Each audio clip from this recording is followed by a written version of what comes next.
10:39 de la mañana y seguimos acá en Carceruferu. En English. In English. In English, please. La traducción es literal. La traducción es literal. Y ya estamos acá en el pito con Pablito Agüero. Hola, Pablito. ¿Cómo estás? Manage this flow. No, Manage folds. this flow. Flow no, folds. ¿Cómo es defecto? Manage this flow. Excelente. Flow this manage. Arre. Muy bien, no lo había pensado esa. ¿Cómo estás, Pablito? Bien, tranqui. Tranqui, ¿no? El día está lindo dentro de todo. Re lindo. Re lindo, volvió el calor. Estamos... Volvió el calor, pero parece que hay lluvia este finde. ¿En serio? En serio. Ay. ¿Te cagaron los planes? Sí, ahora que pienso, sí. Hoy no podemos exactamente hacer qué, choripán pero porque hay lluvia. Claro. Ese es mi fin Durísimo. de semana. ¿Ibas No, a hacer un asado? Posiblemente. Ah. Y no nos invitabas, mirá, Mirá vos, ¿y Lo con siento. qué es caro? Iba a ser acá el asado. ¡Arre! No les conté. No les dije, claro. Acá Era- adentro, arre. Acá, sí, en el estudio. Buenísimo. Pero Y no hay bueno, posibilidad de techito, nada, o sea... tendríamos que reversionar algunas cosas. Se puede resolver, se puede. O sea, Manejamos ese efecto. el manejamos, tema es si se había construido alrededor del hecho de juntarse o si era realmente que tenían ganas de comer un asado. Porque si era el asado, ahí te caga. Pero cuando es más sobre la juntada que el asado, decís, bueno, listo, hacemos unas pizzas adentro y se terminó. Pasa que ya cuando uno va creciendo, el objeto o la cosa que hace que la gente se junte es más la comida que la compañía. Sí. Ya la comida es como, sí, negro, te veo toda la semana. Y a todo, mí me todo. decís un asado y tipo, sí, voy. Claro, pero es me como decís, voy. nos juntamos a comer arroz con huevo, bueno. Y no voy, arre. La verdad que no voy, flaco. No voy. Ni siquiera un sí después faltazo, ¿no? Igual los admiro hacer un asado un 27 de mes. Ey, ¡Ey! No Gente está mal, muy es bien. cierto. Gente que paga ganancias. No como los hijos de putas de... no como los jueces, claro, No como todos los hijos de judiciales puta de somos. los judiciales. ¿Qué opinión te merece? Y las recientes resoluciones del Congreso. Ujú. Y es complicado, o sea, se discutió mucho sobre estructura tributaria, se discutió mucho sobre qué es lo que se pierde, decían 237 mil millones de pesos, que lo habíamos hablado en su momento también, Ujú, sí. que es equivalente a la inversión en ciencia y tecnología de un año también, y es el 60% del presupuesto del Ministerio de Ambiente, decían. No puedo chequear ese número, pero es un número. Pero o sea, es un número que podría tranquilamente representar eso. Y aparte no solamente desde lo simbólico, sino desde la progresividad de la estructura tributaria, que haya un sector que gana esa plata, que no contrasté el número, pero decían que era 1 millón de pesos al mes, una cosa así, y no paga ganancias sin razón alguna. O sea, no sé cuáles son los argumentos más allá de los que se discuten en general para decir el salario no es ganancia, pero no es un mensaje positivo hacia la sociedad, me parece. Ujú. Más allá de lo injusto, más allá de lo que se pierde de recaudación, más allá de todos los factores económicos que se pueden dar, el factor más importante para mí es el mensaje que se da para la sociedad, que es, sí, no, ellos no pagan ganancias, tampoco pagan el colectivo, no sé, No pagan nada. viajan gratis en avión, me parece que viajan gratis en avión los jueces también. Mirá qué hijos de puta. Tienen Es- muchas vacaciones también, que eso me da mucha bronca. Y de muchas vacaciones, mucho poder, por supuesto, y sobre todo, evidentemente, mucho poder de lobby, Ujú, evidentemente. total. Y no hay...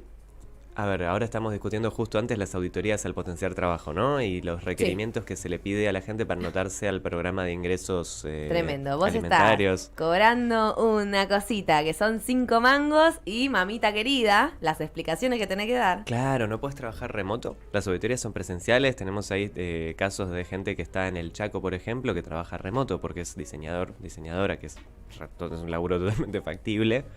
Y que tiene que venir presencial acá para hacer una auditoría que podría ser virtual, un montón de cosas que son de una fiscalización extrema para con los más débiles y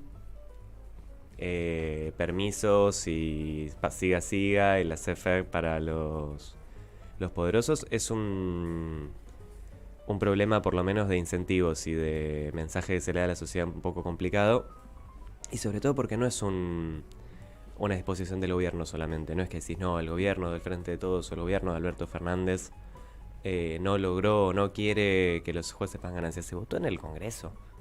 O sea, hay una Sí, de sí, las sí. fuerzas políticas que representan a los votos de los argentinos.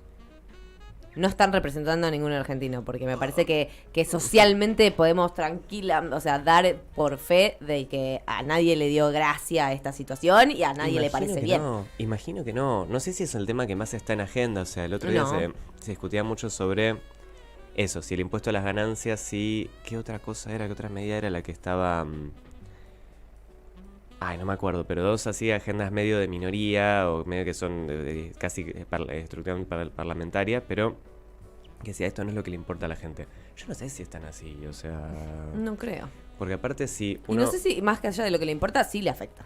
Sí, no, por supuesto, le afecta en términos presupuestarios, le afecta en términos de construcciones simbólicas del país, que es mucho más importante de lo que uno cree en términos económicos, en términos de las aspiraciones que uno tiene, y sobre todo de los discursos y las narrativas que se construyen acerca de la estructura tributaria argentina, acerca de diferentes mitos y realidades que hay al respecto, que es lo que quería preparar hoy, lo que había preparado para hoy, que está el mito de la Argentina es un país con impuestos exagerados, que tiene 165 impuestos distintos, que no se puede respirar porque el Estado te pisa la cabeza, que ganas un peso y la FIP te saca la mitad.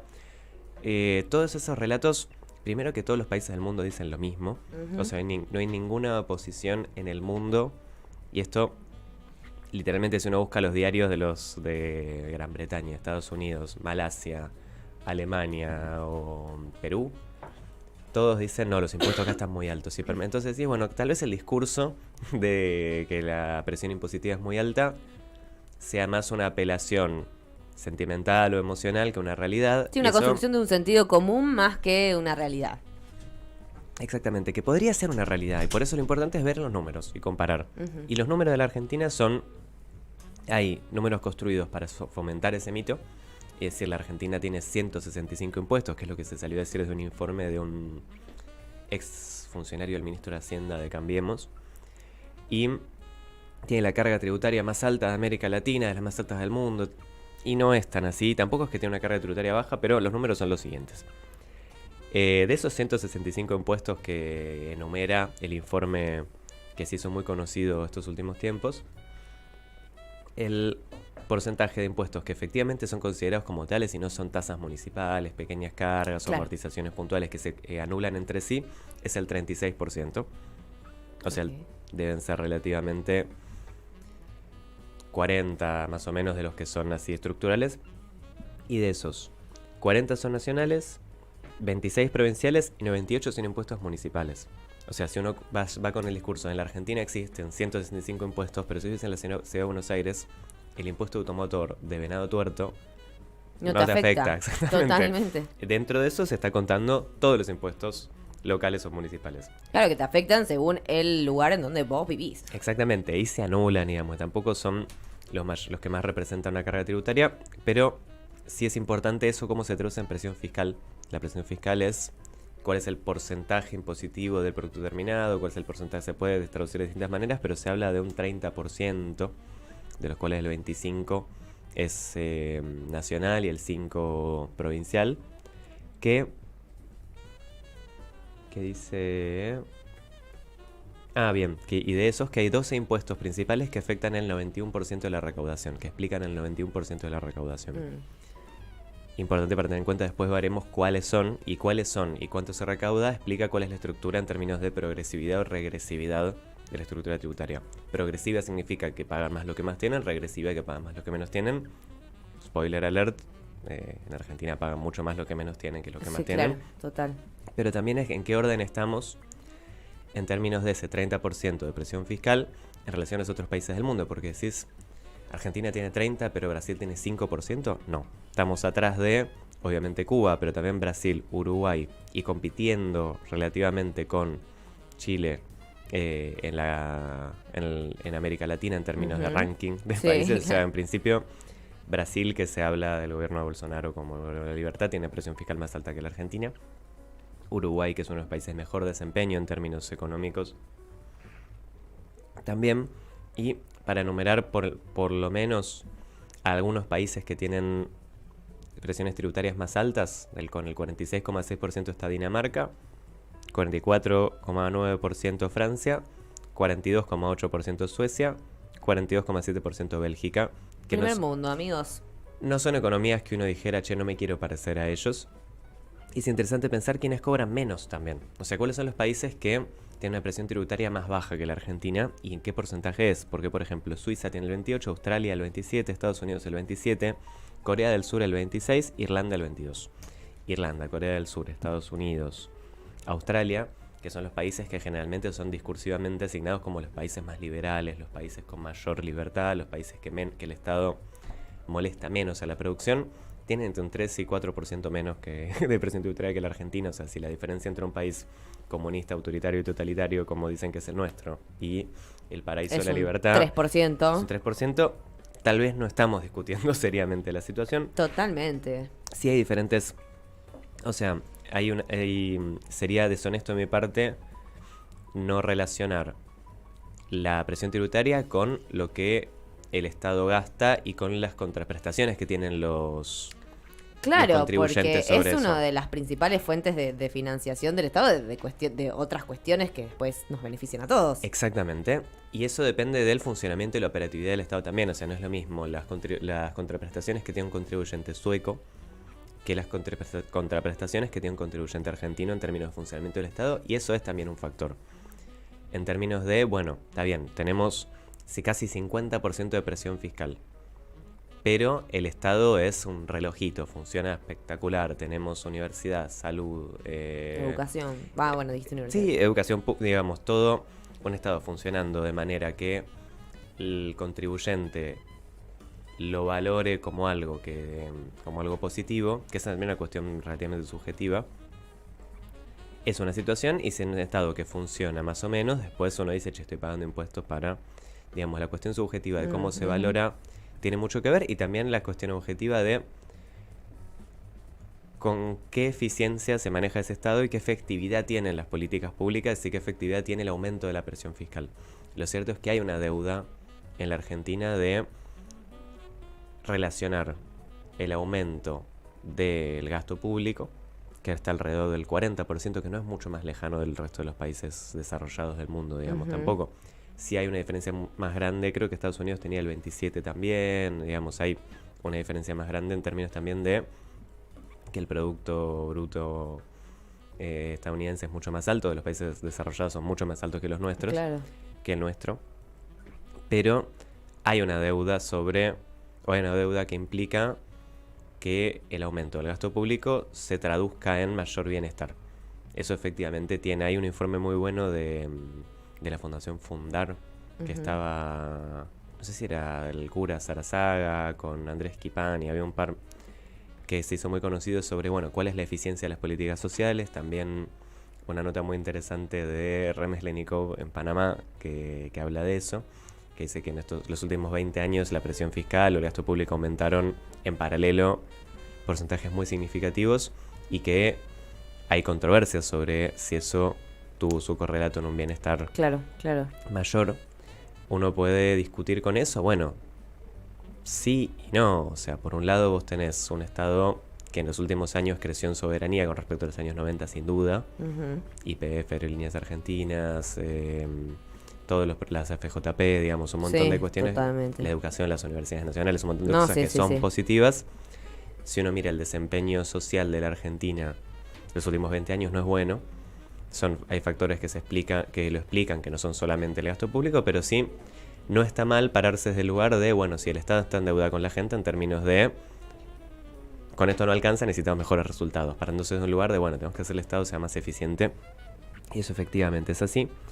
Pero volviendo un poco al tema tributario, ¿cómo se recauda? ¿Quién paga? Y desde qué porcentaje explica cada una de las cosas, es muy importante para entender por qué la gente puede estar enojada, por qué se pueden construir esos discursos. Y hay dos tipos de impuestos, digamos, así como la primera clasificación, que son los directos y los indirectos. Los directos se hacen a la persona física en función de su patrimonio, su renta. Los indirectos se hacen en función del consumo. Por dar un ejemplo, un impuesto directo podría ser un impuesto el ABL, que te mandan una carta con una boleta en función del patrimonio inmobiliario. Y un impuesto indirecto es el IVA, que vos, por más que seas quien seas, pagas el 21 del arroz, la leche, lo que sea. Hay políticas de devolución del IVA a los jubilados, a los beneficiarios de la asignación universal por hijo, por ejemplo. Creo que pagan la mitad, pero a grandes rasgos es un impuesto Indirecto. indirecto. Bien. Y dentro de esos impuestos, que pueden ser directos o indirectos, existen impuestos al patrimonio, a la renta / ingresos o al consumo. Así como a grandes rasgos después existen los impuestos a algunas actividades económicas como la exportación, pero en la Argentina los impuestos patrimoniales, que son los más progresivos en el mundo, son los que más se reivindican desde los sectores progresistas, explica solamente el 3% de la recaudación. Claro. O sea, el impuesto patrimonial, por ejemplo, a quienes tienen propiedades en countries, grandes campos, digamos. Claro, no estamos hablando del departamento en Exactamente. Mataderos, estamos hablando de un patrimonio. Un patrimonio que es que en realidad, en la práctica, y ahora lo vamos a ver, termina pagando tal vez lo mismo en impuestos el que tiene un departamento en Mataderos que el que tiene un country, 20 propiedades en Belgrano, 20 departamentos en alquiler y una quinta en Lago Escondido al lado de John Lewis, digamos. Claro. Entonces, Durísimo. a través del IVA que explica el 36% de la recaudación fiscal, Ahí va. se genera una estructura donde hay incentivos y hay relaciones, digamos, se podría decir, negativas para el progreso social en ese sentido. Y después está el impuesto a las ganancias, que fue fuente de muchas polémicas, que explica el 26% de la recaudación. El resto, el 15% es de derechos de exportación. Y después impuestos chicos, creo que el 6% era, sí, el 6% del impuesto al cheque. Está el impuesto ahora de la reta de las transacciones financieras, digamos. Hay después muchos impuestos chicos, pero principalmente las tres grandes categorías, o por lo menos las que son más de interés, son 3% de impuesto al patrimonio, 26% de la renta o las ganancias, que tiene un muy mal nombre. Si se llamara impuesto a la renta o impuesto a los ingresos, tal vez tendría menos polémica que la que hay ahora, que se dice el salario no es ganancia. Claro. Que en realidad lo que se busca con el impuesto a las ganancias es efectivamente gravar los altos ingresos. En función de una comprensión de que el mundo laboral no es equitativo. No es equitativo y no es el mismo que era hace 60 años, donde los trabajadores tenían una suerte de homogeneidad salarial y había una diferencia de clase entre trabajadores y patrones y Exacto, capitalistas. Entonces total. el asalariado era Siempre iba a estar por debajo, pero porque era una cuestión de esa visión tan binaria del mundo de la política, sí, etcétera. y había una reivindicación de clase que es cierto y que era real, que, bueno, vos tenés trabajadores y tenés capitalistas. Nunca fue del todo así, porque siempre hubo gerentes, digamos, pero sí, hoy en día eso está mucho más mezclado. Entonces tal vez hoy un gerente de una multinacional que cobra 900.000 pesos por mes, por ejemplo, entra en el mismo criterio de clase, entre comillas, del mismo criterio de segmentación que un trabajador de la industria del neumático, por dar un ejemplo. Entonces, cuando uno dice el salario no es ganancia, está diciendo, bueno, todos los que cobran un salario vienen para acá, bueno, sean los ingresos que tengan. Y desde ahí sale parte de la oposición del impuesto a las ganancias. Es de los impuestos más progresivos del mundo y de los impuestos que más se defienden desde las iniciativas de progresividad tributaria en el mundo. Como el primero es el impuesto a la renta, el segundo el impuesto a los ingresos, si le sacamos el nombre de impuesto a las ganancias, y por ultimísimo está el IVA, que es el impuesto que uno paga lo mismo si vive en un barrio de la periferia del conurbano y trabaja en negro, porque aparte no tiene distinción por formalidad e informalidad. Digamos, uno compra el arroz y tiene el 21% del IVA en su precio. Claro, ya, o sea, te llega a la góndola con el precio del IVA incluido. Exactamente, se paga lo mismo si uno es pobre que si uno es rico, básicamente. El tema es que en proporción de los ingresos, ese 21% del IVA representa muchísimo más para los pobres que para los ricos. Totalmente. Ponele que de esos 100 pesos puede salir un sachet de leche, 21 son del IVA. Esos 21 pesos en un ingreso de 40.000 pesos por mes representan mucho más. Digo, 21 pesos es una cifra menor, Sí, pero sí, multipliquémoslo por todas las compras que hace alguien en el mes. No, olvídate. Comparado con eso, frente a alguien que tiene ingresos de 900.000 pesos por mes. El gerente va al banco, a la góndola. Exactamente, es muy desigual. Y eso es como la principal característica de la estructura tributaria argentina, que es muy regresiva y con porcentajes muy altos de evasión también. Encima está toda esa cuenta, ¿no? Encima, digamos, está el número de que existe un PBI argentino en el exterior. Hay dos cuestiones con respecto a la evasión. Hay se confunde la fuga de capitales con un fenómeno que hay una parte legal y una parte ilegal. Ujú. Digamos, hay una parte legal que puede no ser... se puede cuestionar la legitimidad y se puede cuestionar el bienestar, el beneficio de esa actividad que es invertir en el exterior y reciclar sus excedentes realizados en la Argentina afuera, pero que puede ser legal, Ujú. a hacerlo sin tributarlo. O sea, si uno compra dólares, por ejemplo, si uno invierte en el exterior, plata que generó acá, puede ser legal, depende del régimen de control de capitales que haya, depende del régimen que se fomente y la normativa existente. Lo que no es legal es hacerlo sin pagar los impuestos correspondientes. Claro. Y existen muchas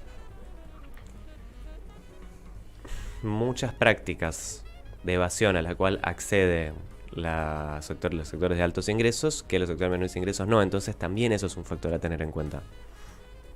El problema de la Argentina es el porcentaje que se puede gravar de los capitales que se van al exterior.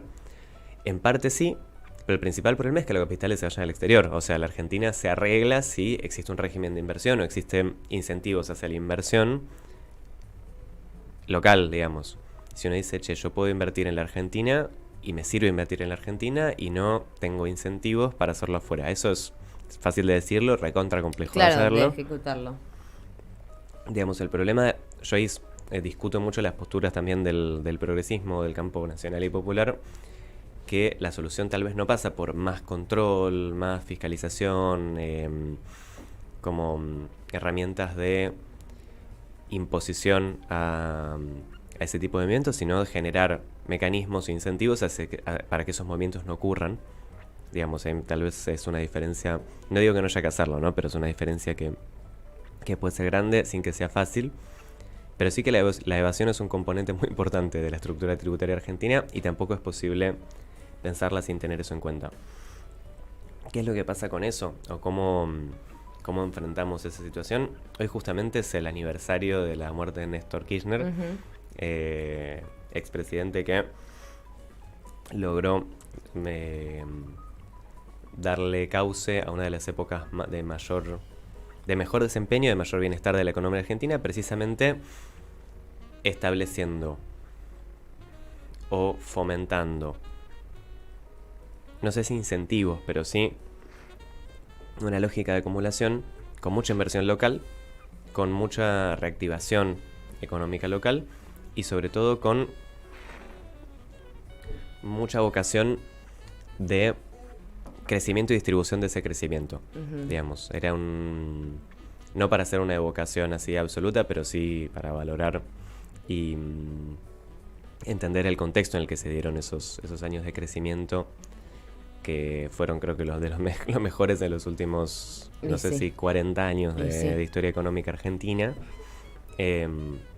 pero que tenía que ver con una recuperación muy rápida de una crisis muy profunda y con mucho derrame inducido de ese crecimiento. O sea, como una política activa del Estado de crecer y distribuir, o crecer distribuyendo de una manera muy armónica.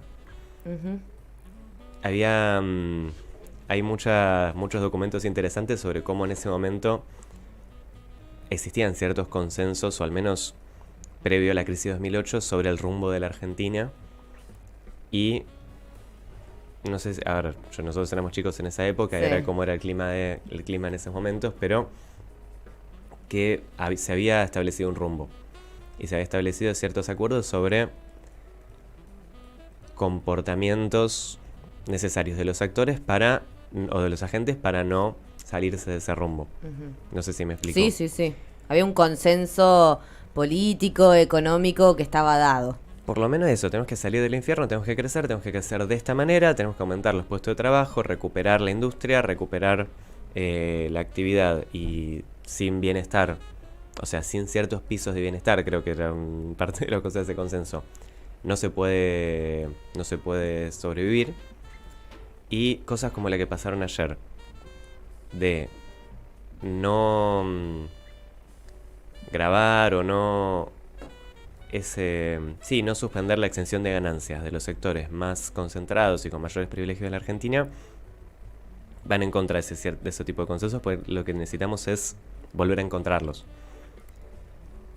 Cualquier salida, ahora, el panorama económico argentino es muy complejo. Ahora subieron la última calificación de los bonos de deuda argentinos de triple C, que es una de las peores, a triple C menos, que es Aún peor. aún peor, es creo que la primera arriba del default. Buenísimo. Entonces el panorama económico argentino en términos de evaluación de los mercados no es bueno. Yo creo que hay esperanza todavía. En términos del presupuesto, yo no sé si es un presupuesto poco razonable. Me parece que es un presupuesto que es acorde a la situación, lo que se está presentando. Por eso también se aprobó sin muchas vueltas, más allá de ciertas cuestiones. Pero sí que es necesario retomar, o por lo menos encarar, consensos con la consigna que tuvo el coloquio de idea hace un tiempo, que era ceder para crecer, pero sí pensando en que muchos sectores se beneficiaron mucho en estos años, Sí. muchísimo. Bueno, con toda la discusión alrededor de las prepagas, ¿no? También es un poco simbólico de eso. Eso es tremendo, porque si uno mira el gráfico, lo habían subido hace poco, sobre el aumento de los precios de las prepagas, el aumento del salario, le ganaba muchísimo el aumento de las prepagas al salario. O sea, se habla de que el sector estaba pisado, estaba atrasado. Yo no sé si es... No lo veo, man. No. No lo veo.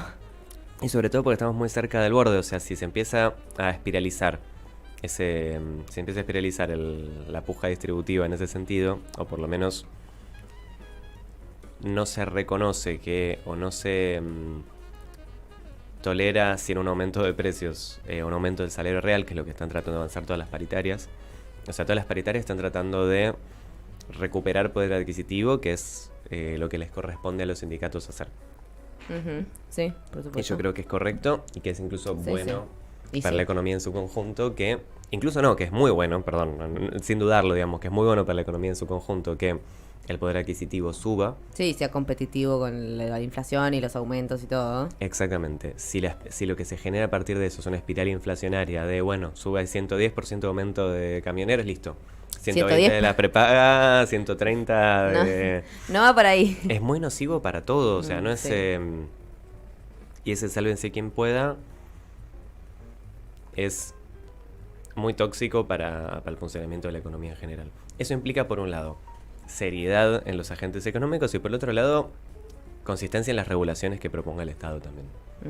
Porque el aumento de las prepagas lo autoriza el Estado. Sí, eso lo tienen que charlar sí o sí con el Ministerio de Salud, ¿no? Exactamente. No es solamente el almacén que te remarca con marcadores el precio de la galletita, sino que es una cuestión formalizada. Entonces el rol del Estado ahí en términos de las regulaciones que se puede hacer, no en términos de control de precios, sino de qué actitudes incentiva, qué actitudes desincentiva, es muy importante. Y va a ser muy importante para el año que viene, no pensando en el año que viene como un año electoral, sino el año que viene como un año que va a haber mucho en juego y que va a haber muchas especulaciones sobre la performance de la economía y muchas, ¿cómo se diría? Muchas actuaciones en función de esas especulaciones. Sí. Entonces, Ay, Pablito.